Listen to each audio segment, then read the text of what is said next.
Hi Cancer, this is Jov. Welcome pa sa ating channel. By the way, Cancer, this is your timeless gabay tarot reading. Gamitin ang reading na ito bilang gabay lamang. Tandaan Cancer, ito po ay general reading.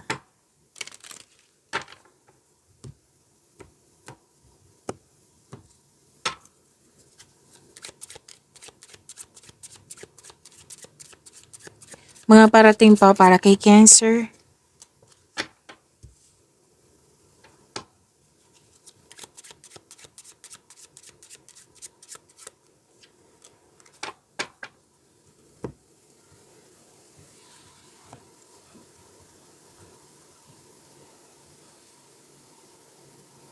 Cancer, sabi po dito, pwedeng may loss of connection or di kaya'y too risky, nahihirapan ka. Pwedeng may nag-decline. Pwede din may nagsabi sa akin ngayon na mamaya na. Yan. So, may na-decrease, like decrease ang sales. At pwedeng loss of connection, loss of things, or loss of opportunity na hindi mo na naintindihan kung bakit nangyari itong problema na ito. At may consequences ako nakikita dito ng dahil sa iyong desisyon.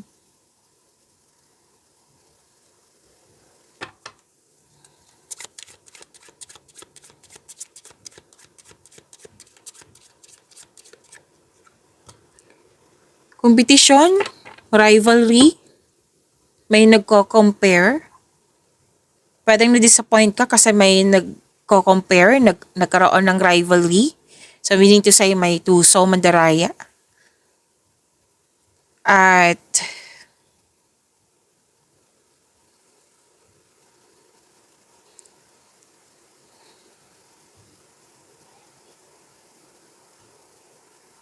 okay, so may dito, may victory akong nakikita dito, tagumpay at satisfaction guaranteed. Yes, you felt satisfied. At may nagsabi din sa akin na yun na dati nagkaroon decrease ng sale or ano man tong klaseng decrease na ito, ngayon magkakaroon siya ng increase. So sa mga na-disappoint dyan, may nakita ko ditong good fortune. Meaning to say, magandang kapalaran. Meaning to say, malaking blessings, wealth, prosperity, financial stability, may sales, may milagrong nangyari. So give praise for all your abundance, Cancer, sabi ng iyong card. So this is luck, L-U-C-K. And your dreams come true. So may natupad sa inyong mga pangarap. May abot ng pangarap. Yes. At may, anong tawag nito? Inner riches. Like, inner riches. May nakita rin ako ditong may skills ka, may talent ka, pero hindi mo pa nagamit. Like, iniisip mo to, saan ko ba to magagamit ko tong talent ko, yung skills ko. So, yan yung magbibigay sa iyo ng fortune din. Okay? Again, para hindi kayo malito. Resulta po ito, resulta sa inyong mga ginagawa, at this is gift from the universe na binigay sa inyo. Diba, sinabi kanina, victory, satisfaction, may increased sales, may milagro nangyari, may abundance, may luck, and your dreams are coming true. Inner riches din. Tapos, kung ang sabi mo, wala pa mischief. So, sa mga nag-iisip dito ng negosyo, or saan mo ba magagamit yung talents mo or skills, sabi ng card, express your talent. Kasi magbibigay ito ng magandang kapalaran sa iyo. Magbibigay ito ng yaman sa iyo. So sa mga nag-iisip ng negosyo dyan, kung paano din nagagamitin yung skills mo or talent, yan. Yan ang sinabi ng card. Na magagamit mo yung skills mo, yung talent mo, pwede din hobbies mo sa pagkakaroon ng passive income. Okay? Dagdag income. Yan. Ganda, claim nyo po.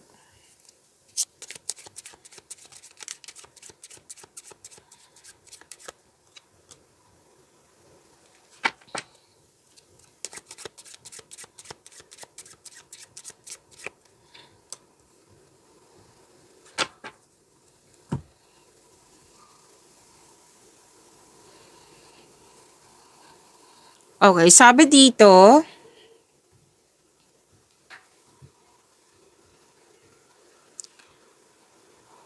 sa mga nag-apply dito, kasi may nakita ko application, sa mga nag-apply dito, may sagot na sa inyong application. Tanggap po.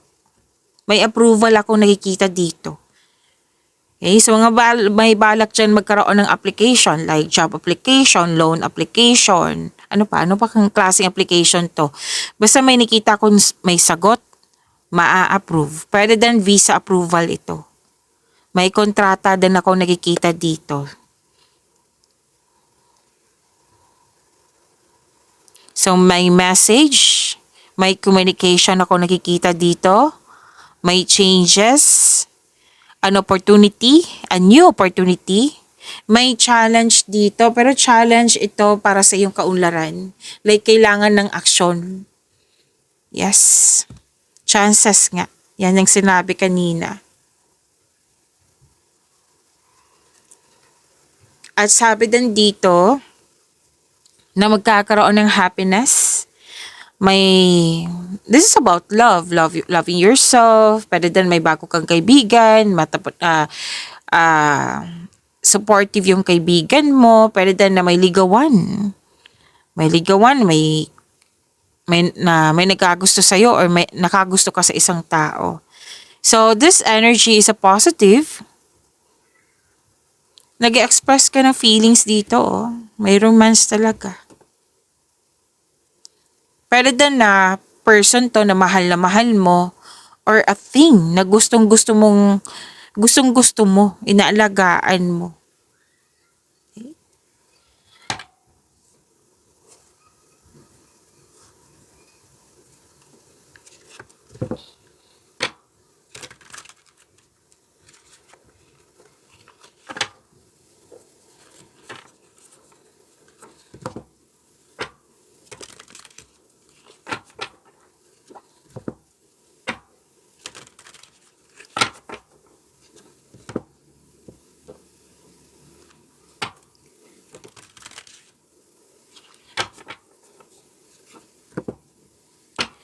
Maraming salamat po sa mga hindi nag-skip ng ads. Subscribe na po kayo sa ating channel at click bell notification para updated po kayo sa bagong video natin.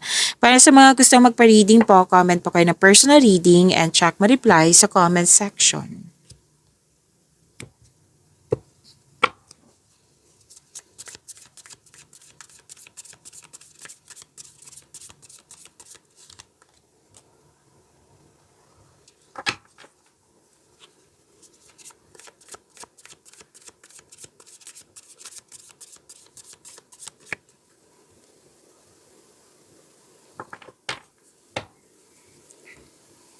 So, these cards, your energy. Energy mo ito. Sabi dito, Cancer, na may dumating na opportunity or chances na bibigyan mo ng action which is lumabas dito sa cards mo kanina. Binigyan mo siya ng agarang action kasi excited ka at naka-align to sa passion mo. So, alam mo yung gagawin mo. So, malakas ang loob mo. Ito ang oras na mag-take action ka sa mga balak mo, sa mga proyekto mo, sa mga ideas mo. So, consider this card as a green light to begin. So, this is a go signal na, o sige, bigyan mo siya ng action para magkaroon siya ng resulta. So this card, kailangan ma-increase yung confidence mo dito kasi bibigyan mo nga ng action eh. Huwag kang mag-alala, maraming nag-support sa'yo, Cancer.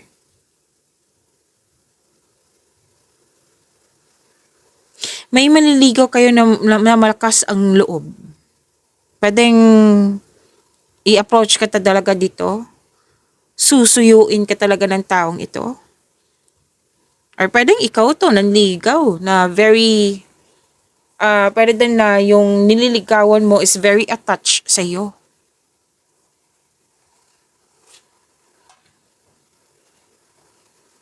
May bago ding relasyon, na buong relasyon. So sabi ng card dito, kung hindi mo siya masyadong kilala, kilalanin mo muna. Okay? Kasi andyan yung pinakakilig eh. Yung getting to know each other stage. So maaring matagpuan mo siya while traveling. It might be LDR. It might be, kailangan po mag-travel para magkita kayo. So this is long distance, right?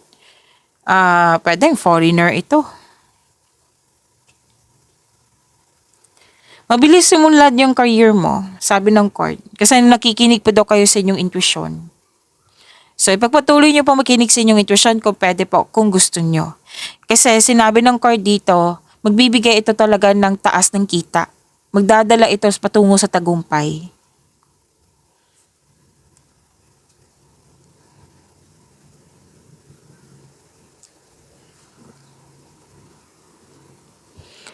Okay, gusto niyo magpahinga, gusto niyo magbakasyon kasi pagod. Pwede din nagkaroon ng anxiety or stress na habang ginagawa mo yung mga gawain dyan, nasasabi mo talaga, pagod ako, stress ako, hindi talaga ako okay. Kailangan ko mag-rest. Yan.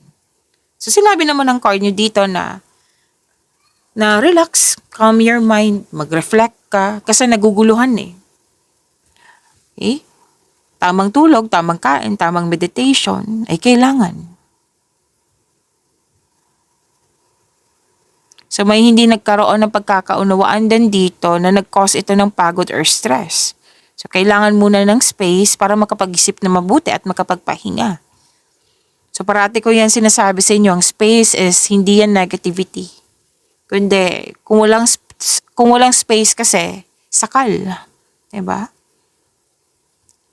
Kailangan yan ng space, lalo na sa mga, napatunayan yan sa mga successful sa relasyon.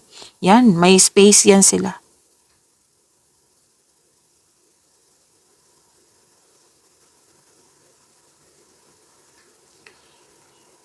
So, ang pagpahinga po ay nakapagbigay ng increased productivity and a healthier mental state.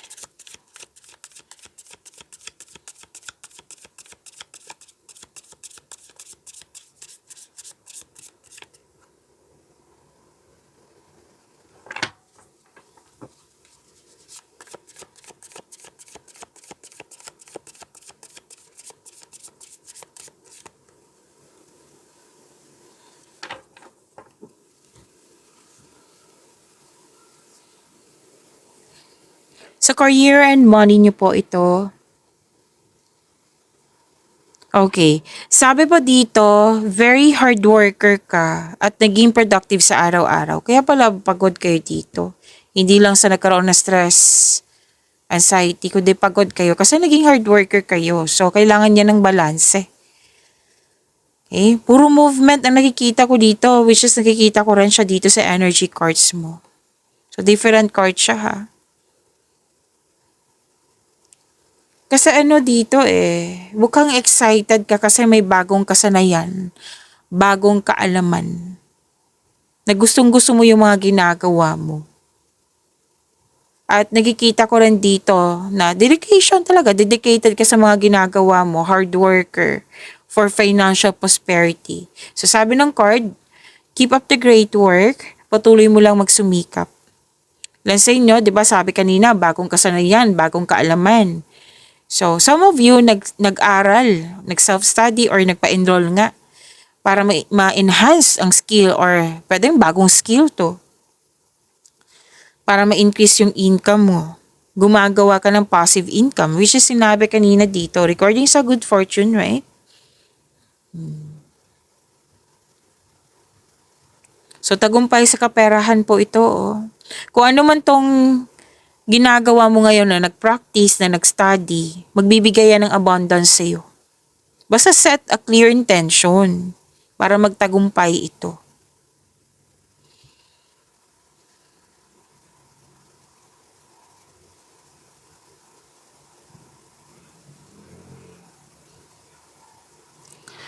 So, this is okay. Sinabi kasi ng card dito na gagawa ka ng desisyon, gagawa ka ng aksyon. Kaya lang, may fear akong nakikita dito na kailangan i-release. Fear galing sa nakaraan. So mag-focus ka, sabi ng card, mag-focus ka sa pag-release sa nakaraan at mag-move forward ka into a new and more successful period. Acknowledge for your success is coming. Parating na po. May financial growth akong nakikita dito.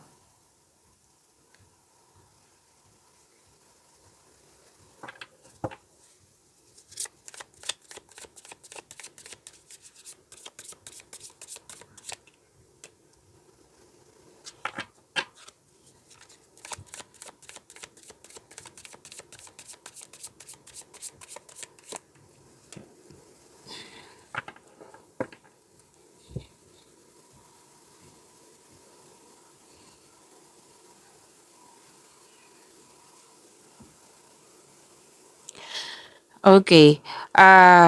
Cancer, huwag niyong kalimutan na mag-subscribe sa channel natin at click yung bell notification para updated po kayo sa reading natin.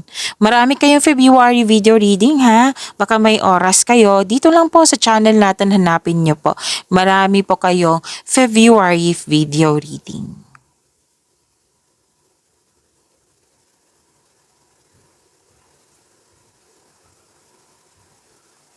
Okay. Sa mga single dito, may parating na bagong pag-ibig. Pwedeng nanligaw na to or nagustuhan mo. Kaya lang, aminado ka dito na stuck ka sa nakaraan. Stuck ka sa previous love mo. Nagkaroon ng blockages. Yung mas nangingibabaw yung fear sa nakaraan kaysa harapin yung bago. Kaya sinabi ng card dito, kailangan ng forgiveness. Forgiveness sa yourself, forgiveness sa past, forgiveness sa tao kung kaya mo na. Pwede ba naman siya patawarin na hindi na kausapin? Baka may trauma eh, 'di ba? So pwedeng mo siyang patawarin through your mind and heart. Like i-pray mo kay God. God, isusuko ko si ganito, state mo yung full name. Kayo na pong bahala sa kanya. Ito yung nararamdaman ko, na alam kong may natutunan ako sa mga nangyari at pinapatawad ko na siya. At anong tawag nito? Sana magkakaroon din siya ng peace of mind katulad ko. Sana magkakaroon ako peace of mind at hingi ako ng guidance God para totally na ma-let go ko na ito at magkakaroon ng healing. Kasi healing is not instant. Hindi yan instant. Dahan-dahan lang yan hanggang sa mawala. Hanggang sa magkaroon ng healing. Okay? Para may. So, kailangan ng forgiveness. Single ka man, marelasyon sa buhay mag-asawa. Like, may dito distraction sa nakaraan na nagawa, pwedeng partner mo, person mo, kaibigan mo na may nagawa o na may nasabi siya na hindi mo nagustuhan, na kinikim-kim mo siya, na kailangan mo yan i-let go na.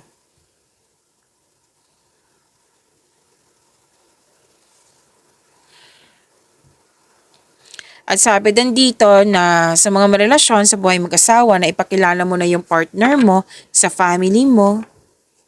Masaya kayong lahat kasi very supportive yung family and friends niyo.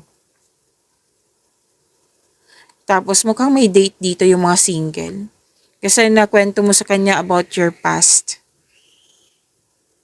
At may sabi din dito na masusunod yung tradisyon ng Pinoy. Like, pamamanhikan, kasal, wedding bells is coming. Yes? So, claim nyo po. Pagyamanin nyo po yung blessings na binigay sa inyo. Cancer, see you tomorrow. Maraming salamat po.